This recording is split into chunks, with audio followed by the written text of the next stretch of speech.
तो हेलो प्यारे बच्चों, मैं फिर से आपका स्वागत करती हूँ आपके अपने चैनल शांति हरी सुधान चांद ऑनलाइन क्लासेस पे।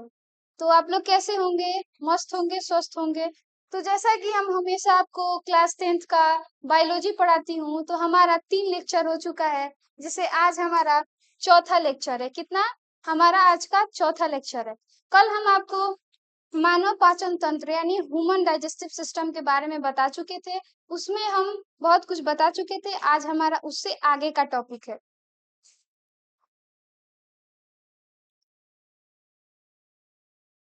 जिसमें हम मानव पाचन तंत्र के बारे में आपको कल यहाँ तक बता दिए थे। पाचन तंत्र कि मानव पाचन तंत्र क्या होता है, उसमें कौन कौन सी मुख्य पाचन तंत्र की जो सहायक अंग है, जैसे मुख, ग्रास नली, आमाशय, छोटी आंत, बड़ी आंत इत्यादि चीजों का वर्णन हमने इसमें कर दिया था।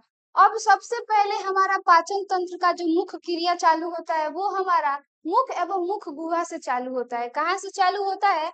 तो मुख गुहा यानी मुख से चालू होता है हमारा पाचन की क्रिया।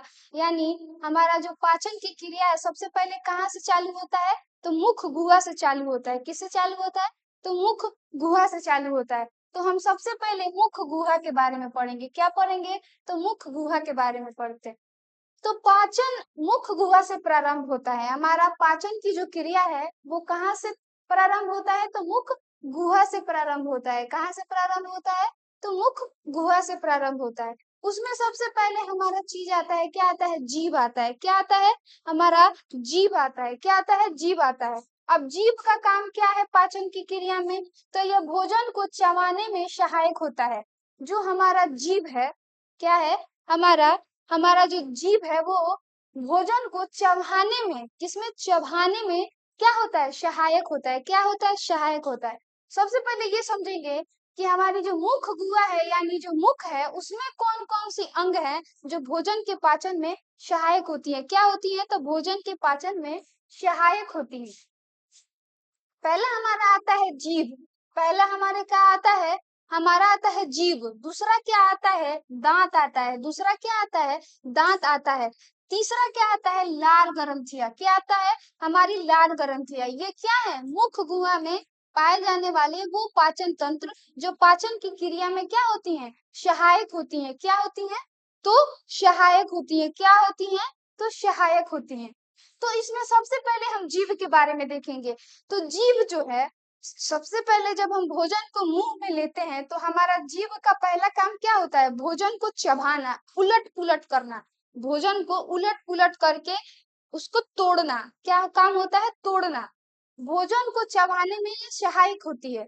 खाने को लार के साथ मिलाकर नरम बनाकर निगलने योग्य बनाती है। उसके बाद ये जो जीभ जो है वो खाने में, मतलब जो हमारा भोजन होता है जो हम खाते हैं, उसमें वो लार मिलाती है। क्या करती है? लार मिलाती है। यानी जो जीभ है वो लार का स्राव करके लार मिलाती है और भोजन को क्या करती है? नरम बना देती है। भोजन को क्या बनाती है? तो नरम बना देती है और उसे निगलने योग्य कर देती है। यही जो भोजन के जटिल अवयव को सरल घटकों में कर देती है और नरम बना देती है और वो निगलने योग्य कर देती है, मतलब उसको अंदर ले जाने के योग्य कर देती है।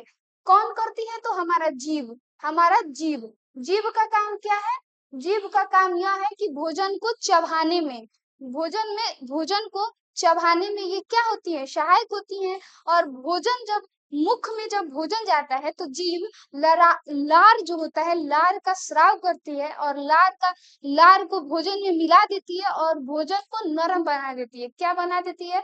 तो भोजन को नरम बना देती है और वो क्या करती है? निगलने योग्य बना देती है। भोजन को क्या बना देती है? निगलने योग्य हमारा बना देती है। समझ में आ गया आप लोगों को? अब दूसरा बारी आता है हमारा दांत का। किसका? तो हमारा दांत का। दांत का काम क्या है पाचन तंत्र में? तो भोजन को चबाने और छोटे छोटे टुकड़ों में तोड़ने का कार्य करती है। हमारा दांत जो है वो भोजन को चबाने में, क्या, हमारा जो दांत है वो भोजन को चबाने में तथा भोजन को छोटे छोटे टुकड़ों में तोड़ने में ये सहायक होती है। क्या होती है? तोड़ने में सहायक होती है इनकी, तोड़ने का कार्य करती है। क्या करती है? तोड़ने का कार्य करती है। दांत का काम क्या है? भोजन को चबाना, भोजन को क्या करना? चबाना। दांत से भोजन को चबाना और भोजन को छोटे छोटे कणों में तोड़ना। भोजन को किसमें तोड़ना? तो छोटे छोटे कणों में तोड़ना, ये दांत का कार्य है। क्या है? दांत का कार्य है। उसके बाद दांत का कार्य क्या है? तो दांत का कार्य है।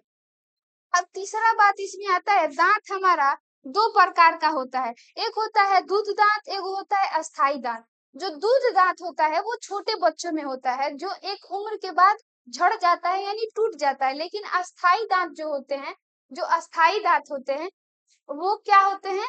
अस्थाई दांत। देखिए ये जो साइड वाला दिख रहा है ये हमारा दूध का दांत है, और ये जो दिखाई दे रहा है ये हमारे क्या है? अस्थाई दांत है। क्या है? अस्थाई दांत है। तो अभी उतना डिटेल में नहीं जाएंगे, बस इतना जानेंगे कि हमारा दांत का काम क्या है। तो भोजन को चबाना। किसको? तो भोजन को चबाना और भोजन को छोटे छोटे टुकड़ों में तोड़ना। क्या करना? भोजन को छोटे छोटे टुकड़ों में तोड़ना। समझ में आ गया दांत का क्या काम है। तीसरा हमारा क्या है? लार ग्रंथियां। तीसरा क्या है? तो हमारा लार ग्रंथियां। मुख गुहा में लार का स्राव होता है।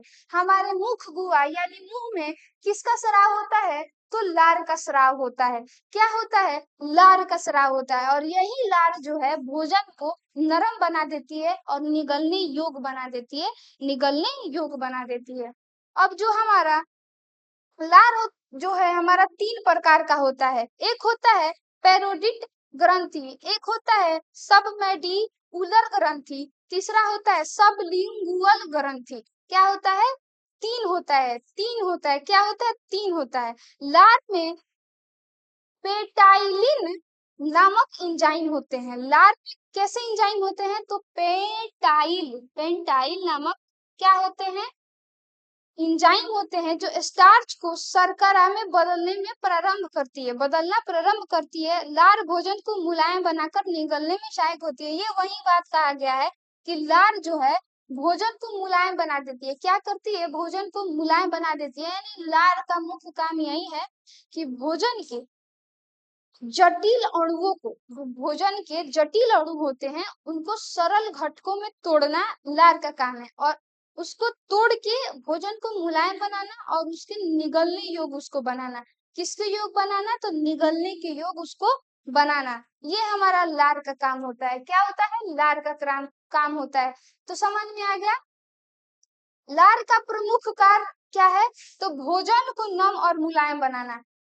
क्वेश्चन अगर पूछेगा कि लार के प्रमुख कार्यों का उल्लेख करें, तो उसका आंसर यही है कि भोजन को नरम और मुलायम बनाना।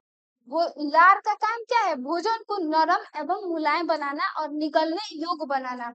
पाचक एंजाइम द्वारा स्टार्च का पाचन प्रारंभ करती है। उसके बाद ये क्या करती है? विभिन्न प्रकार के पाचक एंजाइमों का स्राव करके स्टार्च का पाचन प्रारंभ करती है, यानी स्टार्च यानी भोजन का पाचन प्रारंभ करती है।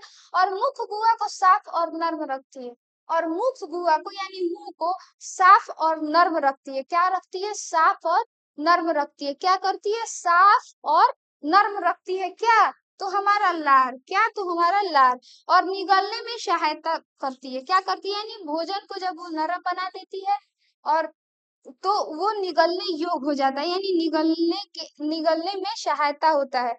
क्या होता है? निगलने योग्य हो जाता है। क्या हो जाता है? तो निगलने योग्य हो जाता है। तो हमारा ये समझ में आ गया होगा।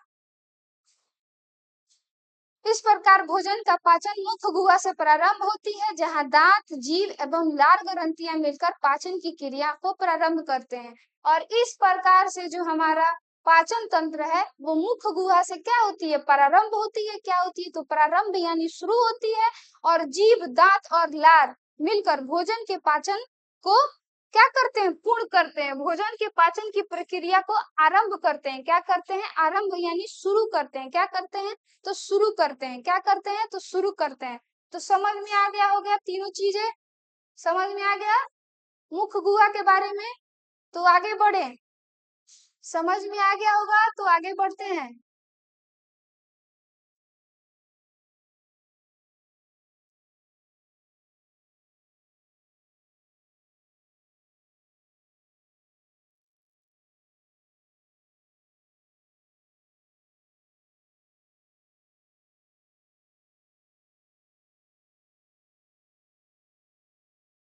आता है मानव दांत के बारे में। किसके? मानव दांत के बारे में। मानव दांत यानी दांत हमारा क्या है? मुख गुहा में ही ये पाया जाता है दांत, जो पाचन की क्रिया में सहायक होता है। क्या होता है? सहायक होता है। तो अब हम पढ़ेंगे दांत के बारे में। क्या पढ़ेंगे? दांत के बारे में। तो सबसे पहले समझ ले कि दांतों के बारे में अध्ययन करना, दांतों के बारे में अध्ययन करना ओडोंटोलॉजी कहलाता है। ओडोंटोलॉजी कहलाता है। क्या कहलाता है? ओडोंटोलॉजी कहलाता है। ओडोंटोलॉजी कहलाता है दांतों का अध्ययन करना। दांतों का अध्ययन करना क्या कहलाता है? तो ओडोंटोलॉजी कहलाता है। क्या कहलाता है? ओडोंटोलॉजी कहलाता है। दांतों के बारे में अध्ययन करना। क्या करना? अध्ययन करना। अब दांतों का निर्माण यानी दांत किससे बना होता है? तो दांत एक कठोर उत्तक होता है। दांत क्या होता है? एक कठोर उत्तक होता है, पत्थर के समान होता है। क्या होता है? तो पत्थर के समान होता है हमारा दांत। दांत एक कठोर उत्तक होता है। क्या होता है? उत्तक होता है। अब दांतों को किससे नुकसान पहुंचता है? तो फ्लोरीन से नुकसान पहुंचता है। दांतों को किससे नुकसान पहुंचता है? तो फ्लोरीन से। दांतों पर बुरा असर किसके कारण पड़ता है? तो फ्लोरीन के कारण। क्वेश्चन, ये क्वेश्चन याद रखेंगे कि दांतों को किससे नुकसान पहुंचता है? तो वो हमारा फ्लोरीन के कारण। किसके कारण? तो फ्लोरीन के कारण। दांतों का निर्माण किससे हुआ होता है? तो हमारा दांतों का निर्माण किससे हुआ है? तो एक कठोर उत्तक से हुआ है। किससे हुआ है? तो हमारा कठोर उत्तक से हुआ है। किससे हुआ है? तो हमारा कठोर उत्तक से हुआ है। किससे हुआ है? कठोर उत्तक से हुआ है। ये हमारा क्या है? मानव दांत की संरचना है। क्या है? मानव दांत की संरचना है। देख सकते हैं आप। अब आता है जो हमारा मानव दांत होता है। क्या होता है?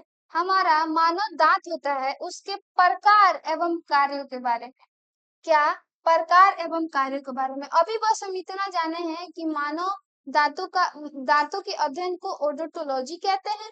अब दांतों का निर्माण किससे हुआ है? तो कठोर उत्तक से हुआ है। और दांतों को नुकसान किससे पहुंचता है? तो फ्लोरीन से पहुंचता है। किससे? तो फ्लोरीन से पहुंचता है। अब जानेंगे कि दांतों के मानव दांत के जो प्रकार एवं उसके कार्यों के बारे में। यानी मानव दांत कितने प्रकार के होते हैं और मानव दांत के कार्यों के बारे में जानेंगे। किसके बारे में जानेंगे? तो मानव दांत के कार्यों के बारे में जानेंगे। एक होता है कट्टर दांत। क्या होता है? कट्टर दांत। दूसरा क्या होता है? नुकीले दांत। दूसरा क्या होता है? नुकीले दांत। तीसरे क्या होते हैं? अग्र चवर्णक किसको बोलते हैं? या चर्वी दांत। उसके बाद चवर्णक दांत होता है। क्या होता है? दांत होता है। अब ये जानेंगे कि जो कट दांत होता है यानी जो कट्टर दांत होता है वो कुल 8 होते हैं। कितने होते हैं? 8 होते हैं। ये अग्र भाग में स्थित होता है। जो ये कट्टर दांत है वो कहाँ स्थित होता है? तो ये हमारा अग्र दांत में स्थित होता है। भोजन को काटने का कार्य करता है। क्या करता है? तो भोजन को काटने का काम करता है। भोजन को क्या करता है? तो काटने का काम करता है। तो हम समझ में आ गया कि कट्टर दांत का क्या काम है। तो कट्टर दांत का क्या काम है? काटना। क्या करना? काटना। क्या होता है? काटना। इसको रदनक भी बोल सकते हैं। इसको नुकीले यानी रदनक।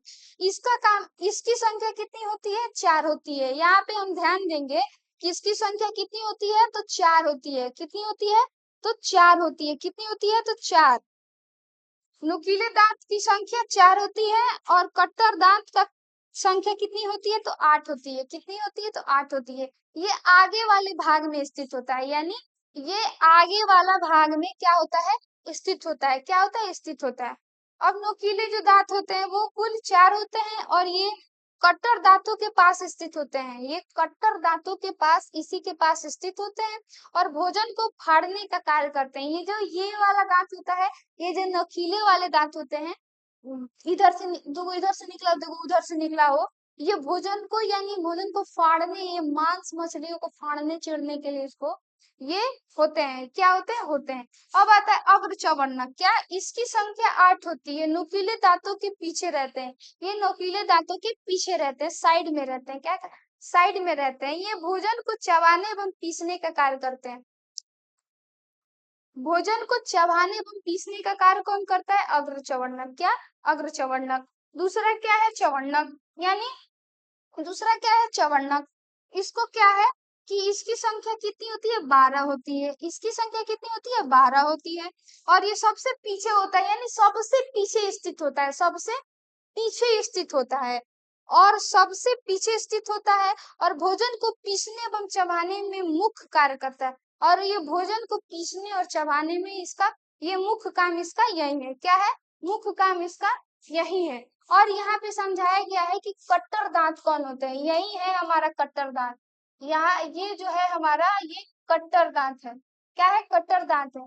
और ये जो है ये हमारे नोकीले दांत है, क्या है, तो नोकीले दांत है। और फिर ये जो होता है ये अग्र चवर्णक, फिर ये चवर्णक, समझ में आ गया कि क्या कह रहा है, ये हमारा ऊपरी जबड़ा है, ये हमारा निचली, ये हमारा ऊपरी जबड़ा है मतलब ऊपरी, और ये हमारा निचली, क्या है, तो निचली। अब थोड़ा सा ये समझ लेंगे कि जो हमारा दांत जो है, दांत वो किसका बना होता है, वो कठोर उत्तक होता है। एक दांत जो होता है, एक इनामेल होता है, क्या होता है, इनामेल, क्या होता है, इनामेल, यह शरीर का सबसे कठोर पदार्थ होता है, जो हमारा इनामेल होता है इसी से दांत बना होता है, यानी जो हमारा इनामेल है, क्या है, हमारा इनामेल है, ये जो है ये शरीर के सबसे कठोर पदार्थ होता है, ये हमारे शरीर का सबसे कठोर पदार्थ कौन होता है, तो इनामेल होता है, कौन होता है, तो इनामेल होता है, क्या होता है, तो इनामेल होता है। और इनामेल दांत का सफेद बाहरी सख्त आवरण होता है, और इनामेल किसको कहेंगे, जो हमारे दांत का सफेद बाहरी जो परत होता है, जो सफेद जो होता है ये, वो उसका बाहरी जो परत होता है, क्या होता है, तो बाहरी जो हमारा परत होता है वही हमारा क्या होता है, इनामेल होता है, क्या होता है, तो हमारा इनामेल होता है। और ये कैल्शियम फॉस्फेट का बना होता है। जो इनामेल है, इनामेल यानी जो दांतों की जो बाहरी परत है वो किससे बना होता है, तो वो हमारा किससे बना होता है, तो वो हमारा कैल्शियम फॉस्फेट से बना होता है। किससे बना होता है, तो कैल्शियम फॉस्फेट से बना होता है, किससे, तो कैल्शियम फॉस्फेट से। तो इनामेल के बारे में इतना ध्यान रखेंगे कि इनामेल जो है हमारे शरीर के सबसे कठोर पदार्थ है, इनामेल हमारे शरीर का सबसे कठोर पदार्थ है। और ये दांतों के सफेद जो दांतों की ऊपरी जो सफेद यानी व्हाइट कलर की जो परत होती है वही हमारा इनामेल होती है, क्या होती है, तो इनामेल होती है। और ये कैल्शियम फॉस्फेट से बना होता है, किससे बना होता है, तो कैल्शियम फॉस्फेट से बना होता है, किससे बना होता है, तो कैल्शियम फॉस्फेट से। अभी एक चीज हम कुछ देर पहले बताए थे कि दांतों को नुकसान किससे पहुंचता है, कमेंट बॉक्स में कमेंट करेंगे कि दांतों को नुकसान, दांतों को नुकसान किससे पहुंचता है, तो फ्लोरीन से पहुंचता है, किससे होता है, तो फ्लोरीन से पहुंचता है। और जब दांतों पर नुकसान होता है तो वो जिस पर दांतों पर भूरे और सफेद धब्बे पड़ जाते हैं, यही जब दांत पर फ्लोरीन का बुरा प्रभाव पड़ता है तो वो भूरे और सफेद रंग के हो जाते हैं। तो अब इसको बचाने के लिए हमको दांतों का देखभाल करना पड़ेगा, मतलब दांतों पर बुरा असर ना पड़े, दांत हमारा खराब ना हो, कीड़ा ना लगे, दांत हमारा अच्छा हो, स्वस्थ हो, तो इसको अ, बचाने के लिए हमको क्या करना पड़ेगा, हमको दांतों का देखभाल करना पड़ेगा। तो इसके लिए हमें कौन कौन सी क्रियाएं करनी पड़ेगी, कौन कौन सा कार्य करना पड़ेगा, तो इसके लिए दिन में कम से कम 2 बार ब्रश करें, इसके लिए दिन में कम से कम 2 बार ब्रश करना पड़ेगा। कितने बार ब्रश करना पड़ेगा, तो 2 बार ब्रश करना पड़ेगा। कोई कोई तो एको बार नहीं करता है, कोई कोई तो एको बार ब्रश नहीं करता है, लेकिन ये उसके लिए नहीं है भाई, जो नहीं करता है, जो करता है उसके लिए है कि वो दिन में 2 बार ब्रश करे और अपना दांत को जो है स्वस्थ रखे, सुंदर रहे। नहीं तो किसी किसी का लगता है गुटखा खैले है, बाप रे बाप, वो दांत ऐसा दिखता है कि मन घिना जाता है। तो वैसा नहीं है, दिन में 2 बार आप ब्रश करें। बहुत अधिक मीठा एवं चिपचिपा भोजन ना करें, बहुत अधिक मीठा भोजन ना करें, दांतों पर उससे बुरा असर पड़ता है। और चिपचिपा भोजन ना करें, क्या, चिपचिपा भोजन ना करें। और भोजन के बाद कुला करें, भोजन के बाद मतलब भोजन जब करते हैं तो उसके छोटे छोटे कण जो है, उसके छोटे छोटे जो कण है वो हमारे दांतों में फंसे रहते हैं, इसीलिए भोजन के बाद कुला करें, क्या करें, भोजन के बाद कुला करें। और नियमित रूप से दांतों की जांच कराएं, और नियमित रूप से अपने दांतों की जांच करवाते रहें, देखभाल करते रहें। तो ये है, ये जो पॉइंट है 1 number point, 2 number point, 3 number point तथा 4 नंबर पॉइंट। ये सभी क्रियाओं से आप अपने दांतों का देखभाल कर सकते हैं और अपने दांतों को स्वस्थ कर सकते हैं। समझ में आ गया? इतना तो आपको समझ में आ गया तो हम आगे बढ़े। तो चलिए अब हम आगे बढ़ते हैं।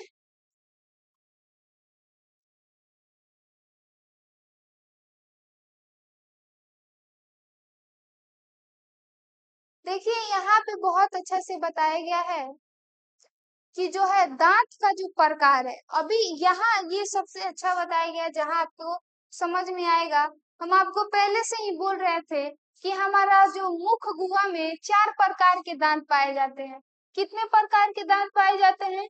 तो हमारा 4 प्रकार के दांत पाए जाते हैं। कितने प्रकार के? तो 4 प्रकार के। कितने प्रकार के? तो 4 प्रकार के। 4 प्रकार के दांत पाए जाते हैं। हमारे मुख गुहा में 4 प्रकार के दांत पाए जाते हैं। पहला हमारा होता है कृंतक, दूसरा है हमारा रदनक, तीसरा है अग्र चवर्णक और चौथा है चवर्णक। चौथा क्या है? चवर्णक। पहला साथ में बोलिए, साथ में। कृंतक, दूसरा का रदनक, तीसरा अग्र चवर्णक, चौथा चवर्णक। चौथा क्या है? तो चवर्णक। तो समझ में आ गया कि हमारा जो है दांत कितने प्रकार के होते हैं? तो 4 प्रकार के होते हैं। दांत कितने प्रकार के होते हैं? तो 4 प्रकार के होते हैं। पहला क्या होता है? कृंतक, दूसरा क्या होता है? रजनक, तीसरा क्या होता है? अग्र चवर्णक और चौथा क्या होता है? चवर्णक। चौथा क्या होता है? तो चवर्णक।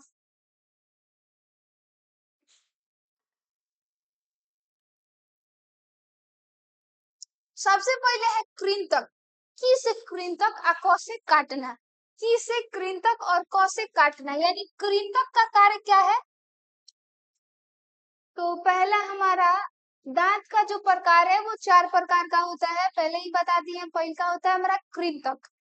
क से कृंतक और क से काटना। क से कृंतक और क से काटना, यानी हम कृंतक का मुख्य काम क्या है? काटना, भोजन को काटना। क्या होता है? काटना। ये मुंह में, मतलब मुंह के आगे के भाग में होते हैं। ये मुख के सबसे आगे वाले भाग में स्थित होते हैं और ये नुकीले और चपटे होते हैं। और ये नुकीले और क्या होते हैं? चपटे होते हैं। क्या होते हैं? नुकीले और चपटे होते हैं। भोजन को काटने और छीलने में काम आते हैं। क्या करते हैं? ये भोजन को काटने और छीलने में काम करते हैं। क्या करते हैं? काम करते हैं। भोजन को काटने और छीलने में ये काम करते हैं। मतलब भोजन, कृंतक का मेन काम क्या है? काटना, भोजन को काटना, भोजन को काटना। दूसरा क्या आता है? हमारा रदनक। दूसरा क्या आता है? तो हमारा रदनक। रदनक का मुख्य काम क्या है?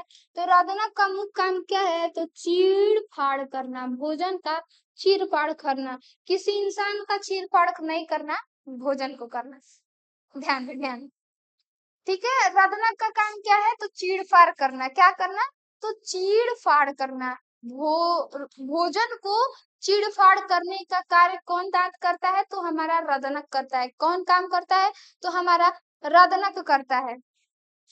कृंतक के पीछे स्थित होते हैं। ये रदनक कहाँ स्थित होता है? तो कृंतक के पीछे स्थित होता है। और ये नुकीले और थोड़े लंबे होते हैं। और ये नुकीले और थोड़े लंबे होते हैं। क्या होते हैं? लंबे होते हैं। और भोजन को चीरने फाड़ने का कार्य करते हैं। भोजन को चीरने और फाड़ने का कार्य कौन करता है? रदनक करता है। कौन करता है? तो रदनक करता है। और भोजन को काटने का काम कौन करता है? तो भोजन को काटने का काम कृंतक करता है। कौन करता है? कृंतक करता है। अब तीसरा क्या है? अग्र चवर्णक। तीसरा क्या है? तो अग्र चवर्णक। अग्र चवर्णक का काम क्या है? तो चबाना। अग्र चवर्णक का काम क्या है? तो चबाना। अग्र चवर्णक का काम क्या है? चबाना। ये रदनक के पीछे स्थित होते हैं। ये कहाँ स्थित होते? देखो, सबसे पहले कृंतक और कृंतक के पीछे रदनक और रदनक के पीछे अग्र चवर्णक। रदनक के पीछे अग्र चवर्णक स्थित होते हैं और इनका काम क्या होता है? चबाना, भोजन को चबाना। ये चपटे होते हैं। ये कैसे होते हैं? चपटे होते हैं। और ये किनारे से उभरे होते हैं, ये चपटे भी होते हैं और किनारे से उभरे होते हैं। क्या होते हैं? उभरे होते हैं। और भोजन को चबाने और पीसने का कार्य यही करते हैं। ऐसे ऐसे ऐसे जो करता है ना, वो अग्र चवर्णक करता है। यानी भोजन को चबाने और पीसने का कार्य कौन करता है? याद रखे, अग्र चवर्णक करता है। कौन करता है? तो अग्र चवर्णक करता है। चौथा क्या है? तो चौथा है चवर्णक। चौथा क्या है? तो चवर्णक, यानी इसका भी काम क्या है? तो इसका भी काम है चबाना। इसका भी काम क्या है? चबाना। ये मुंह के पीछे स्थित होता है, मुंह के सबसे पीछे स्थित होता है इधर साइड में। और ये चौड़े और बाहरी कक्षा से वह खंचे वाले होते हैं। जो ये नीचे जो सबसे पीछे स्थित होते हैं अंदर वाले में, वो यही होते हैं, चवर्णक होते हैं। क्या होते हैं? और भोजन को अच्छी तरह चबाने और पीसने का कार्य यही करते हैं। भोजन को अच्छी तरह चबाने और पीसने का काम इन्हीं का होता है। ऊपर बताते हैं, ये जो कृंतक है, ये कृंतक है, ये ऊपरी जबड़े में चार होते हैं। कितने होते हैं? तो हमारा ऊपरी जबड़ों में कुल चार होते हैं और निचली जबड़े में कुल चार होते हैं। कितने होते हैं? चार होते हैं। और ये जो हमारा और उसके बाद जो हमारा रदनक है, ऊपरी जबड़ों में दो होते हैं, यहाँ दो होते हैं और निचली जबड़े में भी दो होते हैं। और ये जो हमारा अग्र चवर्णक है, ये ऊपर भी चार होते हैं और नीचे भी चार होते हैं। और ये जो हमारा है चवर्णक, जो हमारा चवर्णक है, वो ऊपरी जबड़े में कुल छह होते हैं और निचली जबड़े में कुल छह होते हैं। तो साइड वाला जो ऐसे ऐसे पीछने वाला जो दांत होता है ना, उसी को चमड़क बोलते हैं। यहाँ पे स्पष्ट रूप से बताया गया है कि ऊपरी जबड़ा में कुल 16 दांत होते हैं। कितने होते हैं? वो वयस्क जो मनुष्य होते हैं, जो मानव होते हैं, उसमें दांतों की संख्या कितनी होती है? और ये यहाँ पे ध्यान देंगे कि ऊपरी जबड़ा में कुल 16 होते हैं। कितने होते हैं? 16 होते हैं। मतलब कृंतक चार गो, दो गो ये हो गया रदनक, और चार गो हो गया अग्र चवर्णक, और 6 गो हो गया चवर्णक। ठीक है, ये ऊपरी जबड़ा का बात हो गया 16 गो। और 16 गो नीचे होता है, वही सेम होता है। चार गो कृंतक होता है, दो गो रदनक होता है, और चार गो अग्र चवर्णक होता है, 6 गो रदनक होता है। तो 16 के 16, 16 दूना 32। कितना? तो 16 दूना 32। यानी जो वयस्क मानव में, यानी जो वयस्क मनुष्य में कुल दांतों की संख्या कितनी होती है? तो 32 होती है। 32 कैसे होती है? तो ऊपरी जबड़ा में ऐसे मुंह जब खोलेंगे तो इसके ऊपरी जो जबड़ा है, कौन सी जबड़ा है? ऊपरी जो जबड़ा है, इतना जो है, इतना में हमारा कितना होता है? 16 गो ऊपर होता है, 16 गो नीचे होता है। दोनों को जोड़ दे तो दोनों मिला के हमारा 32 गो होता है। कौ गो होता है? तो हमारा 32 गो होता है। यानी एक वयस्क मनुष्य में, किसमें? तो एक वयस्क मनुष्य में दांतों की संख्या कितनी होती है? तो दांतों की संख्या कितनी होती है? तो दांतों की संख्या 32 होती है। कितनी होती है? 32 होती है। आई होप कि आपको समझ में आ गया होगा। तो आगे बढ़े, आगे बढ़े धातु से।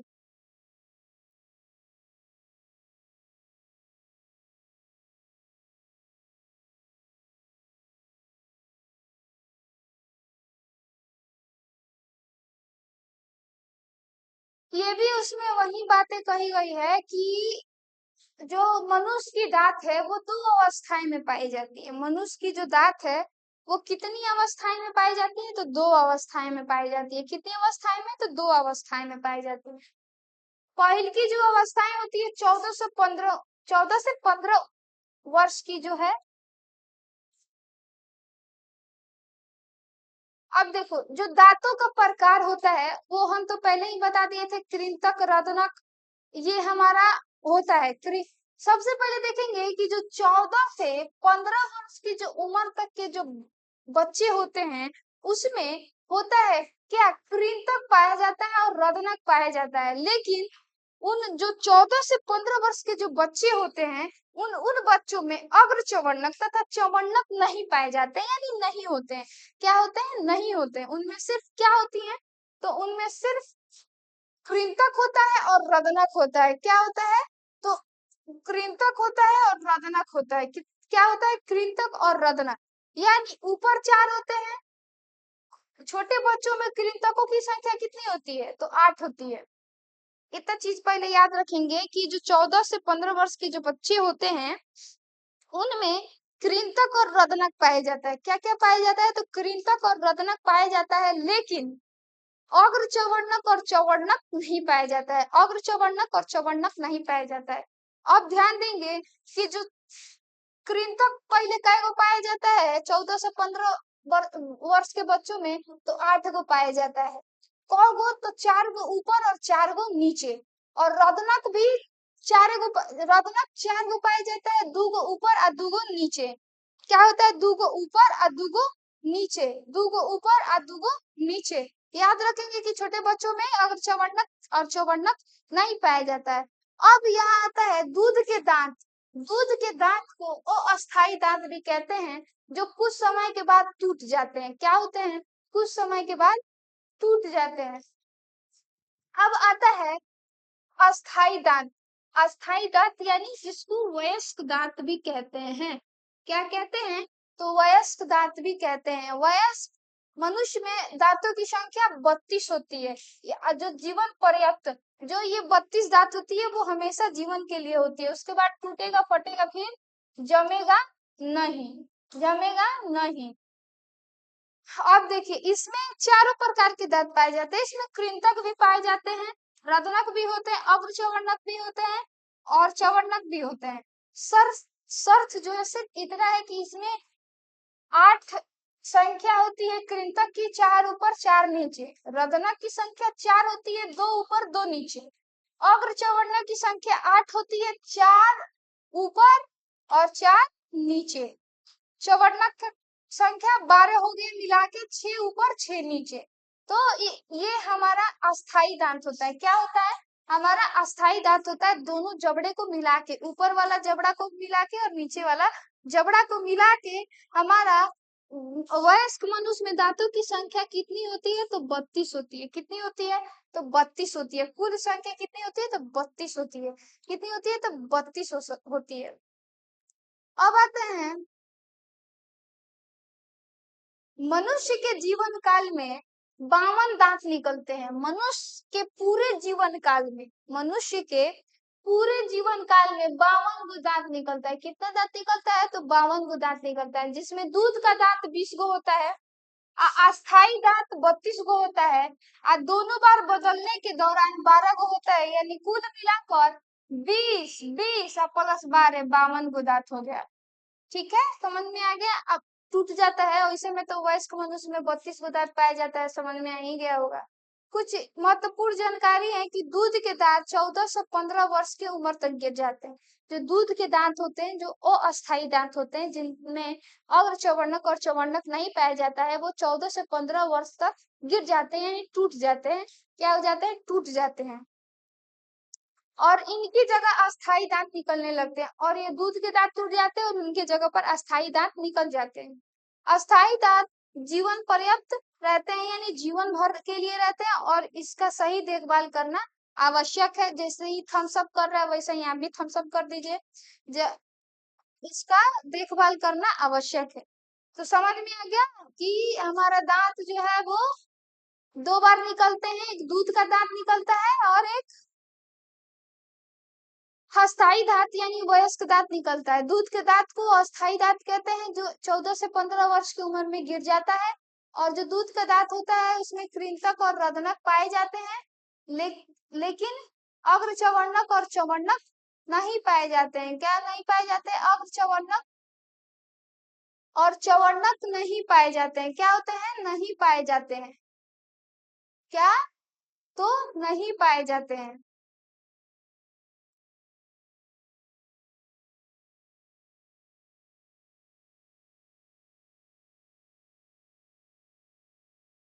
अब हमारा बारी आता है, और अस्थाई दांत में तो आपको बता ही दिए, वो चारों प्रकार के दांत पाए जाते हैं, और वो अस्थाई होते हैं, जीवन भर के लिए होते हैं।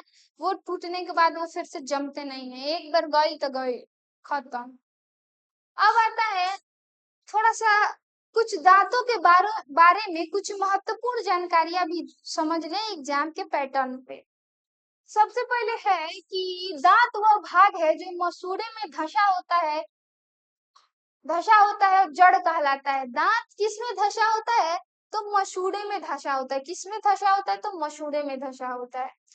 वह भाग जो मसूड़े के ऊपर निकला होता है उसे सिर या शिखर कहते हैं।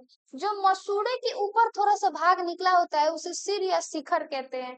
जड़ तथा शिखर, शिखर के बीच वाला भाग ग्रीवा या गर, गर्दन कहते हैं। क्या कहते हैं? गर्दन कहते हैं। प्रत्येक दांत के भीतर एक मज्जा गुहा होता है। प्रत्येक दांत के भीतर क्या होता है? एक मज्जा गुहा होता है। क्या होता है?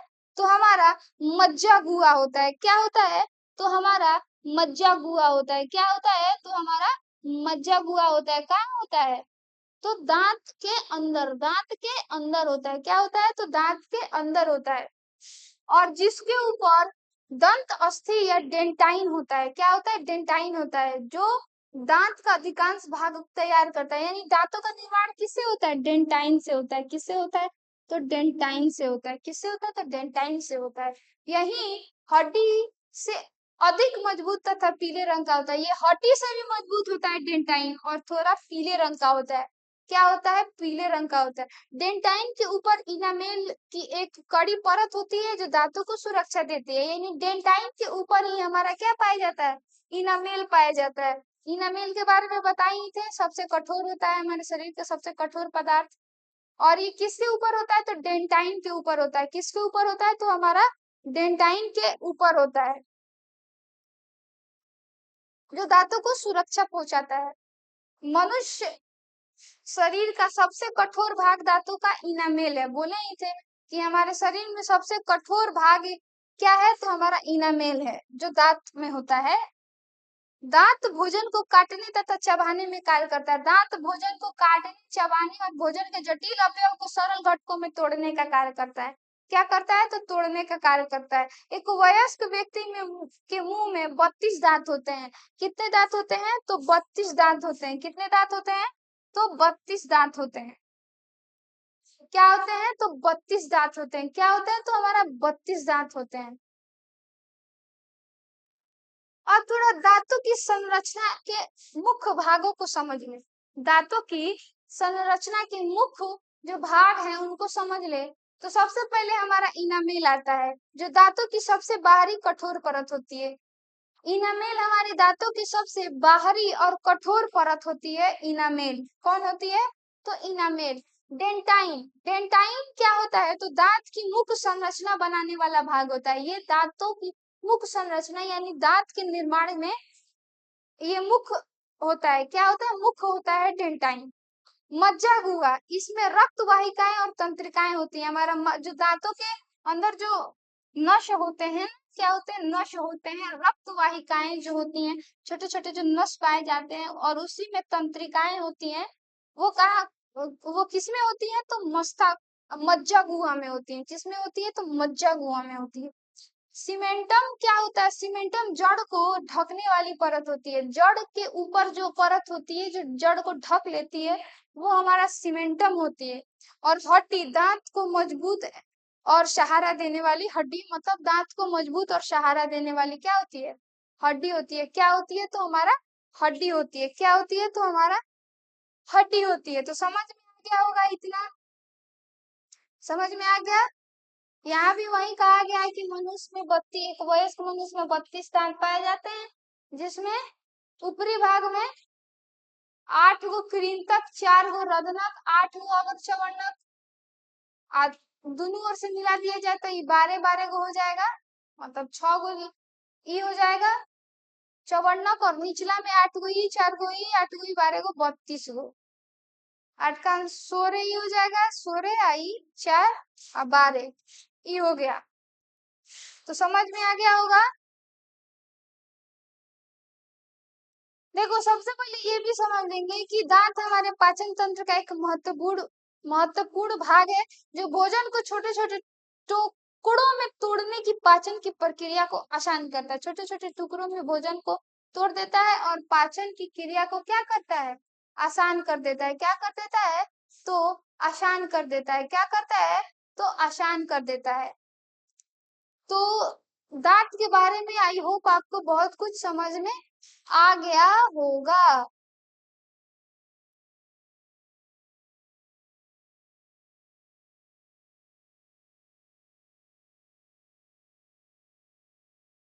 ये तो आपको पहले ही सब हम बता दिए थे। दांत के बारे में यहाँ तक खत्म हुआ। क्या हुआ? दांत के बारे में हमारा खत्म हुआ मुख गुहा में। अब फिर कल चालू क्या होगा? कल चालू होगा हमारा जीभ। टेस्ट के बारे में कल पढ़ेंगे लोग। क्या पढ़ेंगे? टेस्ट, जीभ। उसके बाद लार ग्रंथिया के बारे में पढ़ेंगे। किसके बारे में? लार ग्रंथिया के बारे में। हम मानव पाचन तंत्र में ही बता दिए थे कि जो आहार नाल जो होता है, क्या होता है? आहार नाल जो होता है, इसमें थोड़ा सा समझने वाली बात है, समझ लेंगे कि मनुष्य तथा सभी उच्च श्रेणी के जंतु में भोजन के पाचन के लिए एक विशेष अंग होता है। भोजन के पाचन के लिए एक विशेष अंग होता है जिसे आहार नाल कहते हैं। जिसे क्या कहते हैं? आहार नाल कहते हैं। आहार नाल का संबंध पाचन ग्रंथियों तथा क्रियाओं से मिलकर पाचन तंत्र का नहीं। आहार नाल ये एक कुंडी की संरचना। आहार नाल की लंबाई कितनी है? तो 8 से 10 मीटर है। आहार नाल की लंबाई कितनी है? तो 8 से 10 मीटर है, जो मुख गुहा से शुरू होकर मल द्वार यानी गुदा तक खत्म होता है। कहाँ से प्रारंभ, कहाँ से होता है? तो मुख गुहा से शुरू होता है और मल द्वार तक खत्म होता है। कहाँ खत्म होता है? तो मल द्वार के पास खत्म होता है। मुख गुहा, मुख गुहा जो आहार नाल का पहला भाग होता है। मुख गुहा आहार नाल का पहला भाग होता है, यानी हमारा पाचन की क्रिया मुख गुहा से ही क्या होती है? प्रारंभ होती है। क्या होती है? प्रारंभ होती है। और मुख गुहा में क्या क्या चीजें पाई जाती है? तो हमारा जीभ है, हमारा दांत है और एक लार ग्रंथिया है। हमारे मुख में, हमारे मुख में 3 जोड़ी लार ग्रंथियां पाई जाती हैं। कितनी जोड़ी लार ग्रंथियां पाई जाती है? तो 3 जोड़ी लार ग्रंथियां पाई जाती हैं। और लार ग्रंथियां निकलने वाला सबसे प्रमुख एंजाइम, और लार ग्रंथियां में से निकलने वाला सबसे प्रमुख एंजाइम क्या होता है? तो डायलिन होता है। क्या होता है? तो डायलिन होता है। क्या होता है? डायलिन होता है। भोजन का पाचन पहले ही बताएं कि मुख गुहा से प्रारंभ होता है और डायलिन कार्बोहाइड्रेट का पाचन करता है। याद रखिएगा, डायलिन किसका पाचन करता है? तो कार्बोहाइड्रेट का, कार्बोहाइड्रेट का पाचन करता है। डायलिन किसका पाचन करता है? तो कार्बोहाइड्रेट का करता है। जीभ के ऊपरी सतह को कई छोटे छोटे अंकुर होते हैं जिन्हें स्वाद कलियां, टेस्टिंग बर्ड कहते हैं। जीभ जीभ के ऊपर छोटे छोटे छोटे छोटे एक अंकुरित बालू टाइप में ऊपर होता है जिसे स्वाद का पता चलता है, उसे स्वाद कलियां कहते हैं। क्या कहते हैं? तो स्वाद कलियां कहते हैं। कल हम जीभ के बारे में अच्छा से पढ़ाएंगे, बेहतरीन तरीका से पढ़ाएंगे, तो आपको ज्यादा समझ में आएगी। अभी बस इतना समझिए, इसको टेस्टिंग बर्ड कहा जाता है, यानी स्वाद कलियां। क्या? तो स्वाद कलियां।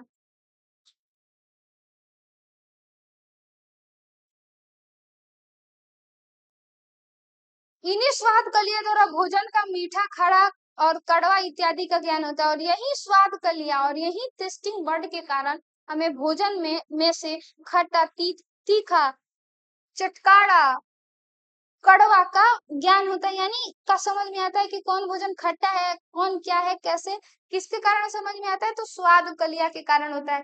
किससे? स्वाद कलिया के कारण। डाइलिन किसका पाचन करती है? तो कार्बोहाइड्रेट का करती है। डाइलिन कार्बोहाइड्रेट यानी शर्करा में परिवर्तन करती है, जो कार्बोहाइड्रेट को शर्करा यानी प्रोटीन के रूप में क्या कर देती है? बदल देती है। पाचन की शुरुआत कहाँ से होती है? तो मुख गुहा से होती है। कहाँ से होती है? तो मुख गुहा से प्रारंभ होती है। स्वाद कलिया पहले ही बता दिए थे। जीभ के सतह के ऊपर कई छोटे छोटे अंकुर होते हैं। क्या होते हैं? अंकुर होते हैं, जिन्हें स्वाद कलिया कहते हैं। देखिए दिख रहा होगा, आप कभी अपने जीभ को ध्यान से देखिएगा, यही है स्वाद कलिया, जो गोल गोल दिखाई दे रहा है, इसे ही स्वाद कलिया यानी टेस्टिंग बर्ड कहते हैं। और इससे ही हमें स्वाद के प्रकारों का पता चलता है कि कौन भोजन मीठा है, कौन खारा है, कौन खट्टा है, कौन कड़वा है। इसी से हमारा पता चलता है। क्या होता है? पता चलता है।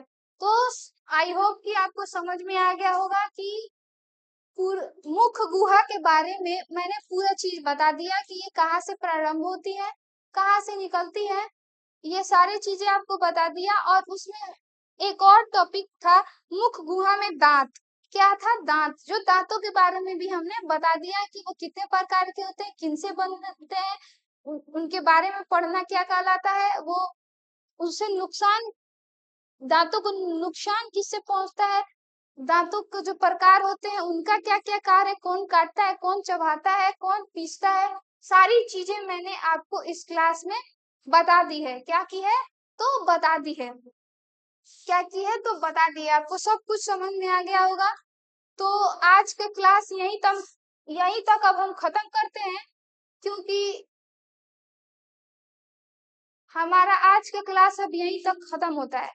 तो फिर अगले क्लास में मेरे साथ जुड़े ही रहिए। लेक्चर नंबर 5, आज हमारा लेक्चर यानी डे 4 था, कल हम 5, फिर हम कल हम आपको पढ़ाएंगे जीभ के बारे में। क्या पढ़ाएंगे? जीभ के बारे में। आज थोड़ा सा ही बताया, स्वाद का लिया यानी टेस्टिंग वर्ड। कल हम आपको जीभ के बारे में और लार ग्रंथिया के बारे में पूरा विस्तृत रूप से आपको पढ़ाएंगे। ठीक है, चलते हैं। बहुत बहुत धन्यवाद, मिलते हैं अगले क्लास में।